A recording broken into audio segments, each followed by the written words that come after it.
Hello everybody and welcome back to another episode in Minecraft. In today's episode I'm going to be going through a couple things that you should know when you're starting out a new world just to make it so that you're more smart. So this isn't much of a redstone video, but it's just going to be like informational, I guess. So yeah, let's get into it. Okay, so the first informational thing that I want to mention is whenever you're going to down to y equals 12 or 11 or whatever you like to mine at, don't use a ladder because you could kind of just realize how slow this is. Like, I'm traveling very slow right now. Up and down are both very, very slow. So what you would much rather use would be a water bucket, and this is because you can crouch or you can even swim down and up, and it's much, much faster. You could also upgrade this one eventually if you wanted to. But you could do this, and then you'd be able to be shot up much, much faster. So, like, small upgrades like that would be able to make this a whole lot easier to build. And it's just more reliable because it's much cheaper than using a ton of sticks for a ladder. But yeah, let's get into number 2. Alright, now to all of those redstoners out there, we all know and love the powered rail. This is probably one of the most important blocks in redstone just because of how efficient it is with certain builds. So the reason behind this is if we just place down a couple blocks like this, now I wouldn't really be able to demonstrate this because it's not that big, but you could see that we have these two lines of redstone. We have one line of redstone dust and one of powered rails. So a great way to pick up a signal, you could say, would be to use observers, right? And yeah, that's what we're going to do real quick. We're just going to place in some blocks.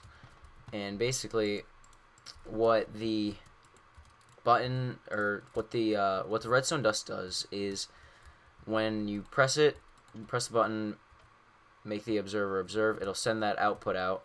And let me get a lamp, a redstone lamp.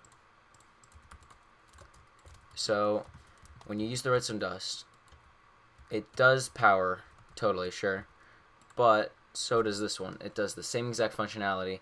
And the reason that powered rails are much better is because they do slightly reduce the lag, because redstone dust, especially when crossing chunks, like this one's crossing a chunk right now, it can cause larger amounts of lag. So using powered rails, I'm pretty sure just uses about, like, it gives you off no lag in that sense that redstone dust does.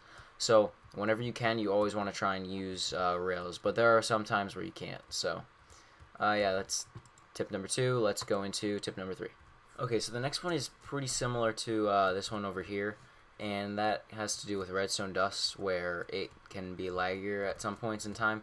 So when you're trying to make an elevating piece of redstone where it's going upward, rather than using redstone dust like this, you could try and use this simple thing, which you could also use wooden doors, but I just use iron ones, where basically what's happening is when the door opens, the observer is realizing that, and sending a signal to this door, and so on. So that will basically power the lamp, which I understand that one is a little faster than the other. Like this one is going faster, but I don't really think in the end it matters, because if you're building huge things of redstone, this thing could create a lot of lag, and you want to really try and avoid as much lag as possible. So yeah, using this type of design would help a lot. Alright, and tip number 4. Alright, so the next design is going to be the monostable circuit and just kind of an observer. This basically gives out the same pulse that the observer will give out, but it was kind of an old school design that's still often used today just because of how useful it is. It basically will give you 1 tick of output. So yeah, I just hooked up a little design right here. We can actually get rid of that, where you could see what is happening, where they're basically both the same. So this is what happens is this piece is getting left behind by the sticky piston, and then it'll retract, but it's the same exact thing with an observer. So it doesn't matter. The only better thing I think would have to be the fact that this one has a button. If you were to use a button on this one, it would pick it back up just like that, where you would press it and then it would. So that's the only unreliable reason, because nobody likes these lever things being left around. Buttons are so much better.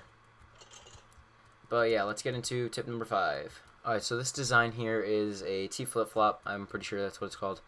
And basically what happens is it's basically like the same functionality as a lever.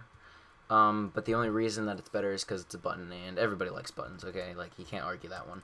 Levers just look disgusting for the most part. So this would be like the, if I could just get one actually, we'll see here that this is like having the switch be on right now, and then if you press this, it's like the switch being off. Okay, so then you press, and it's like flicking the lever, and then you press, and it's like off again, okay? So like we could get rid of that, and you realize it's not on right now, the lamp, press the button, it's on, flick the lever, it's on. Press the button, it's off, flick the lever, it's off. Really, really compact design, which it was credited for the time that it was created in. I think it's really like one of those revolutionary Minecraft designs that were made. But yeah, let's get into tip number 4. Tip number 5. Tip number 6. Okay guys, so the 5th and final tip of today's video is going to be, and I'm stupid, I think I meant to say 6, but clearly I just can't count. This one, I actually forgot to finish it. My bad guys. Okay, there we go.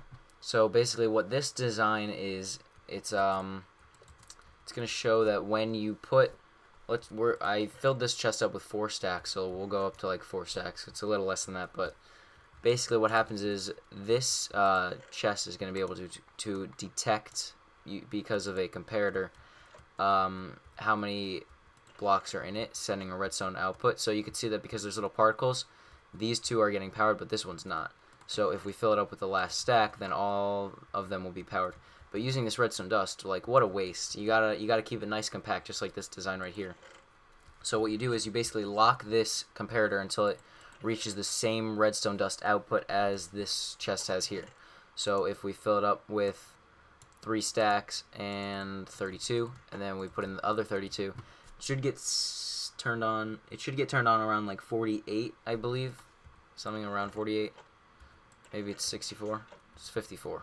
So you saw that it just got powered on, and it's literally the same exact thing as this, but it doesn't have these 2 extra blocks right here, which is much more useful. But anyway guys, thank you so much for watching, and I'll see you guys in the next episode. Peace.